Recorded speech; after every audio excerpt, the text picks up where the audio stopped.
Hello friends, welcome to today's session.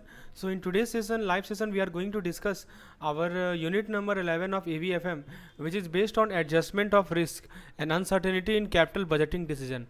So friends, we are daily discussing MCQs based on live session, which is held at 9 p.m. 9 बजे दोस्तों daily MCQ session होता है, आप इसका लाभ उठा सकते हैं.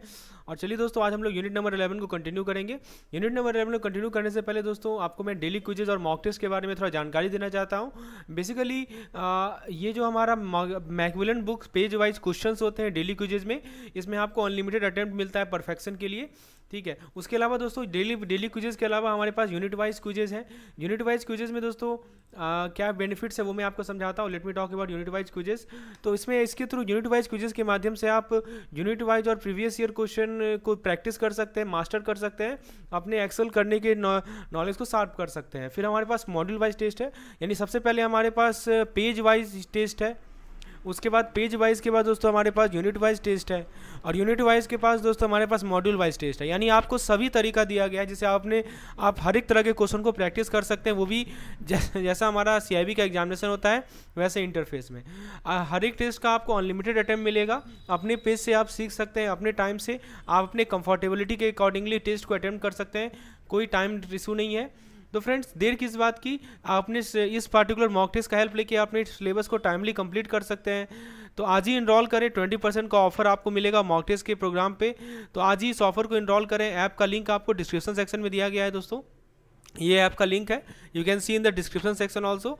चलिए दोस्तों, तो आज हम लोग शुरुआत करते हैं हम लोग अपने डिस्कशन को with the first question that we have. So the first question is, question में पूछा जा रहा है कि कैपिटल बजटिंग का पर्पस क्या है. What is the main purpose of capital budgeting. So friends देखिए, कैपिटल बजटिंग का मेन पर्पस है कि कैपिटल बजटिंग होता क्या है दोस्तों, कि it is a process. Capital budgeting क्या होता है, एक प्रोसेस है. किस चीज़ का प्रोसेस है, प्लानिंग का प्रोसेस है. This is a process of planning. This is a process of planning plus managing.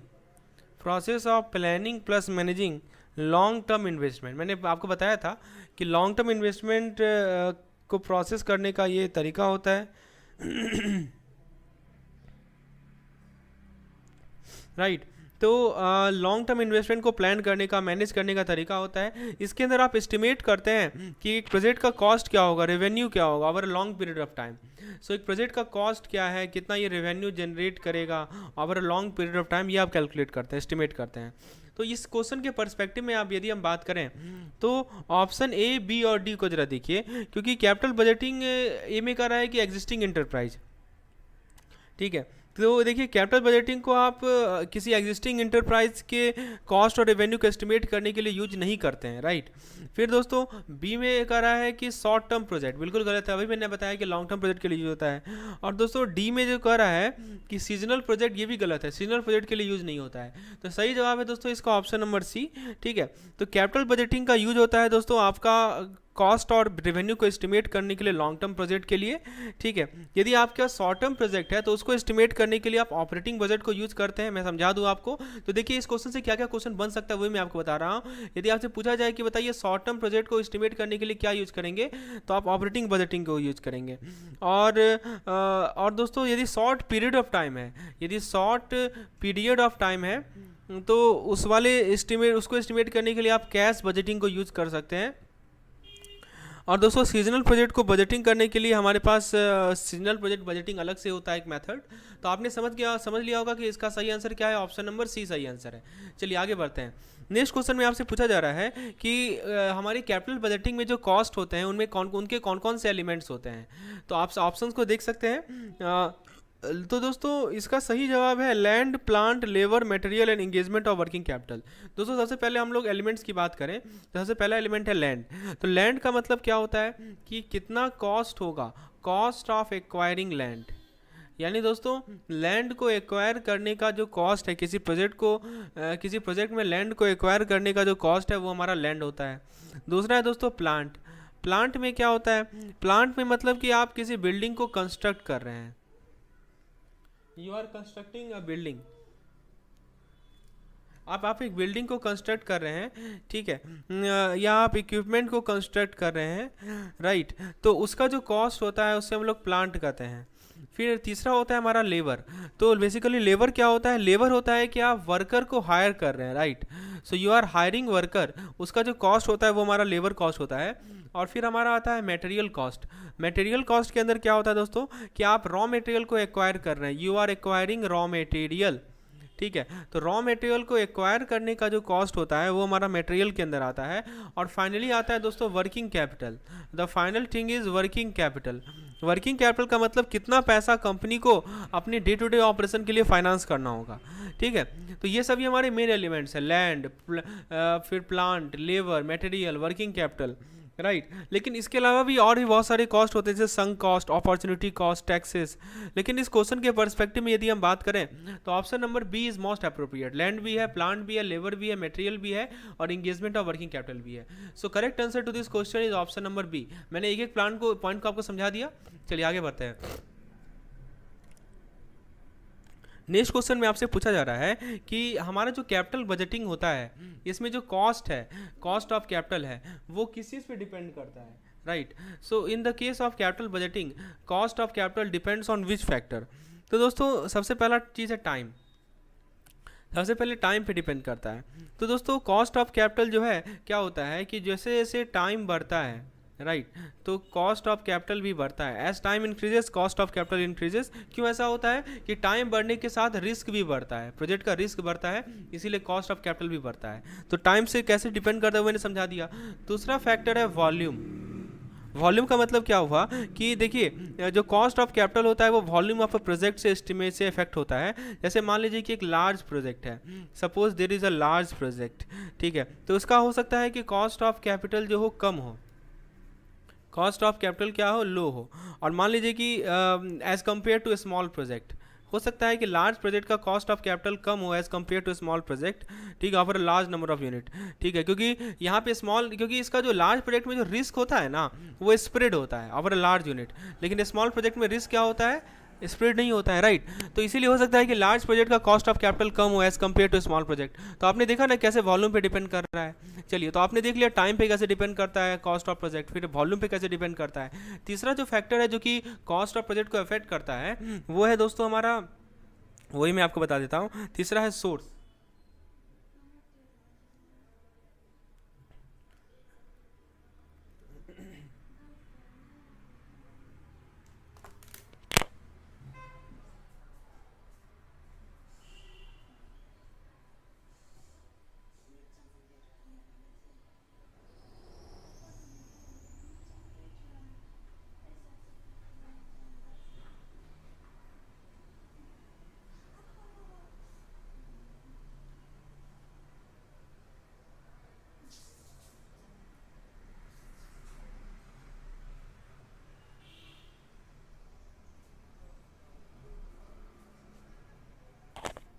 So friends जो नेक्स्ट फैक्टर है हमारा वो सोर्स है।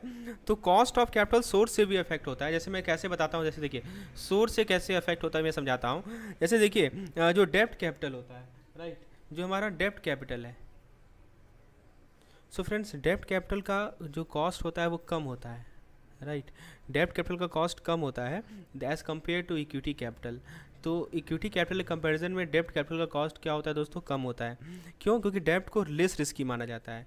तो ये एक सोर्स भी फैक्टर है जो कि अफेक्ट करता है। इसके अलावा और क्या फैक्टर है जो कि हमारे कॉस्ट ऑफ कैपिटल पे किस पे डिपेंड करता है? एक है फॉरेन सोर्सिंग। क्या है दोस्तों? Foreign sourcing. फॉरेन सोर्सिंग का मतलब क्या होता है मैं समझाता हूँ। देखिए cost of capital foreign sourcing से भी अफेक्टेड होता है। ये एक प्रोजेक्ट है जिसके अंदर फॉरेन सोर्सिंग होगा, इसका हायर कॉस्ट ऑफ कैपिटल होगा क्योंकि इसमें एडिशनल रिस्क इन्वॉल्व है, ठीक है। तो फॉरेन सोर्सिंग में क्या होता है, एडिशनल रिस्क होता है जिस कारण से कॉस्ट ऑफ कैपिटल क्या हो जाता है, बढ़ जाता है। तो आपने क्या देखा दोस्तों, टाइम देखा, फिर आपने वॉल्यूम देखा, फिर सोर्स देखा, फिर फॉरेन सोर्सिंग देखा। तो option number B is the most appropriate to this question. इसके अलावा दोस्तों कुछ और फैक्टर्स है जैसे कंपनी, जैसे फाइनेंशियल हेल्थ क्या है कंपनी का, ओवरऑल इकोनॉमिक क्लाइमेट क्या है, ये सभी चीज़ भी अफेक्ट करते हैं। लेकिन जो मैंने अभी आपको पॉइंट बताया ये सब प्राइम फैक्टर्स हैं, राइट। चलिए आगे बढ़ते हैं दोस्तों, नेक्स्ट क्वेश्चन पे आते हैं। Let's come to the next question that we have.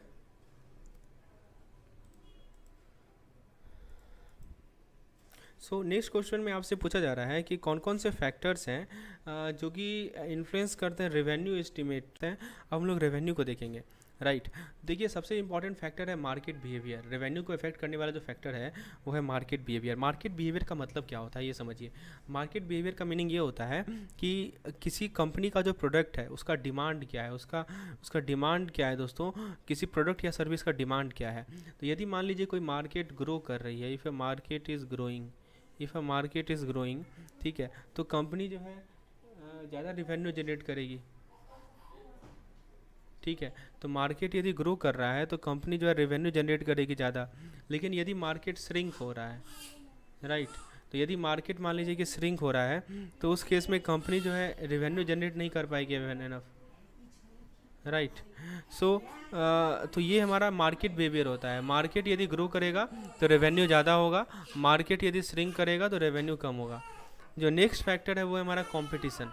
तो कंपटीशन का मतलब क्या होता है कि कितने दूसरे कंपनीज़ हैं जो कि सिमिलर प्रोडक्ट और सर्विस को ऑफर कर रहे हैं, ठीक है। तो जैसे मान लीजिए कि कंपटीशन स्ट्रांग है, इफ़ कंपटीशन इज स्ट्रांग, तो यदि कंपटीशन स्ट्रांग होगा तो क्या होगा, तो उस केस में कंपनी को अपना प्राइस कम करना पड़ेगा। कंपटीशन स्ट्रांग होगा तो प्राइस कम करना पड़ेगा ताकि वो कम्पीट कर पाए। इसके कारण क्या होगा, रेवेन्यू भी कम हो जाएगा। प्राइस कम होगा तो रेवेन्यू भी कम हो जाएगा, राइट। तो ये दो मेन फैक्टर है, मार्केट बिहेवियर और कंपटीशन। मार्केट ग्रो होने से रेवेन्यू बढ़ता है, मार्केट श्रिंक होने से रेवेन्यू घटता है, कंपटीशन स्ट्रांग होने से प्राइस घटता है तो कॉन्सिक्वेंटली रेवेन्यू कम होगा। तो इसके अलावा दोस्तों हमारा कंपनी का प्रोडक्ट और सर्विसेज का प्राइस क्या है, वॉल्यूम ऑफ सेल्स क्या है, कॉस्ट ऑफ मार्केटिंग क्या है, गवर्नमेंट रेगुलेशन का क्या इम्पैक्ट है, ये सभी दूसरे फैक्टर्स है जो कि अफेक्ट करते हैं। To the perspective of this question option number A is correct. चलिए आगे बढ़ते हैं। नेक्स्ट क्वेश्चन में आपसे पूछा जा रहा है कि क्यों रिस्क एनालिसिस इंपॉर्टेंट है कैपिटल बजटिंग में। Why is risk analysis important to the context of capital budgeting.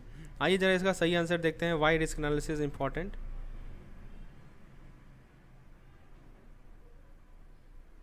क्यों रिस्क एनालिसिस ज़रूरी है कैपिटल बजटिंग में। तो फ्रेंड्स ऑप्शन आपके सामने 4 ऑप्शन दिए गए हैं। Identifying opportunity, minimise the impact of competition, reduce uncertainty. तो देखिए सबसे पहला है रिस्क एनालिसिस ज़रूरी है कैपिटल बजटिंग में, क्योंकि इसके कारण क्या होता है कि अनसर्टेनिटी कम होता है, ठीक है। इससे मेन फैक्टर ये है कि हमारा जो अनसर्टेनिटी है,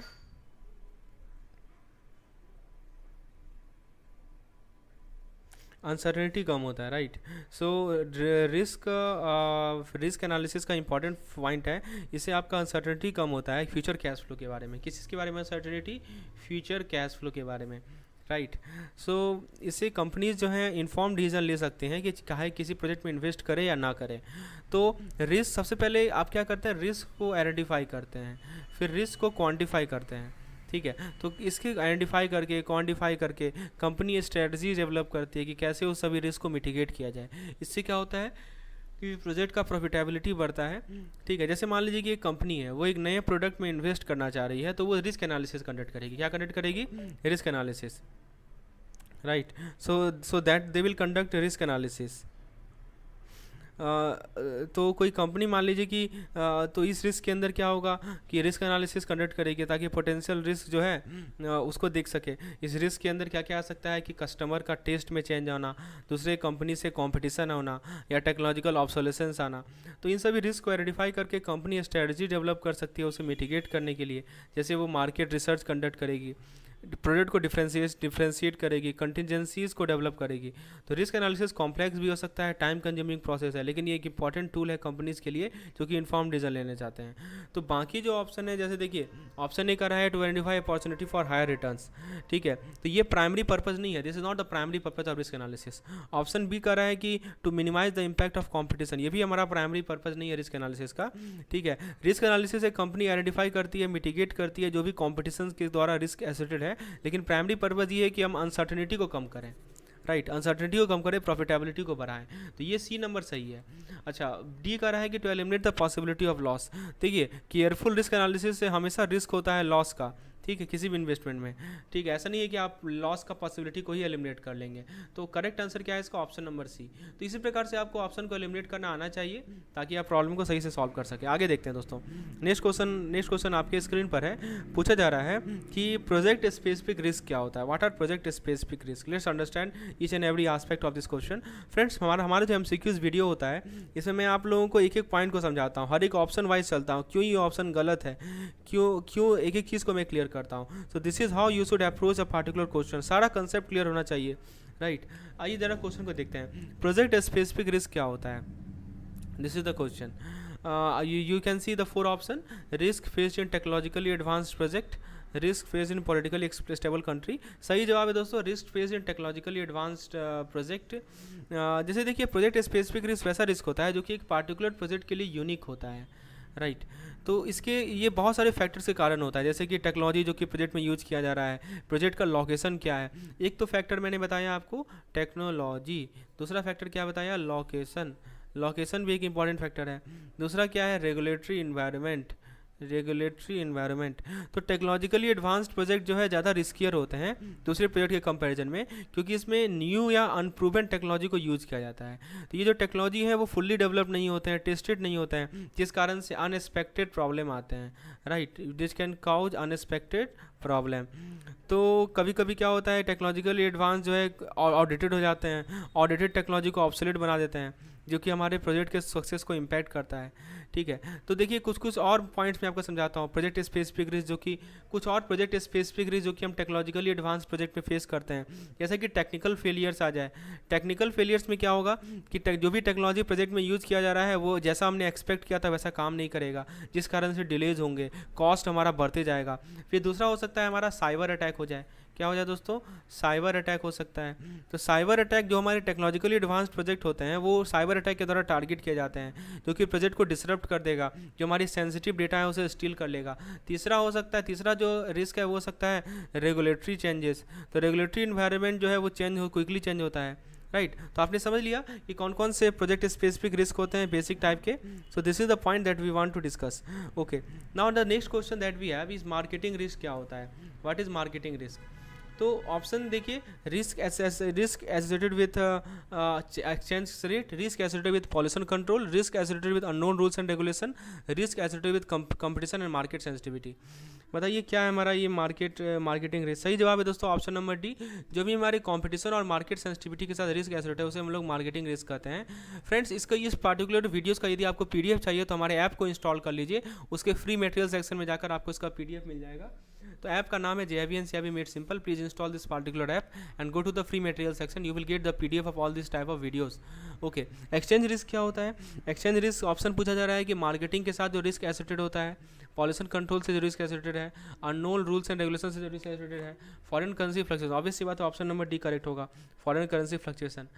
तो दोस्तों यदि आप CIB की प्रिपरेशन कर रहे हैं और आपको एक यूनिक अच्छे मटेरियल की रिक्वायरमेंट है, चाहे वो आपके PDF के फॉर्म में हो, वीडियोस के फॉर्म में हो, मॉक टेस्ट के फॉर्म में हो, डेली क्विजेस के फॉर्म में हो, क्विक रिवीजन सेशन के फॉर्म में हो, तो जरूर आप हमारे चैनल पर रिलाई कर सकते हैं. हमारा क्विकली टेस्टेड है for the last 4 year we have been guiding CIB and JIB aspirants. And these are the plans that are available.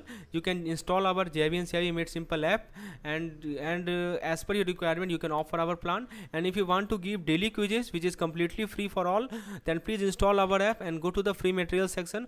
I am daily uploading free quizzes for all the 4 subjects of CIB, so take help of these materials to enhance your preparation for CIB.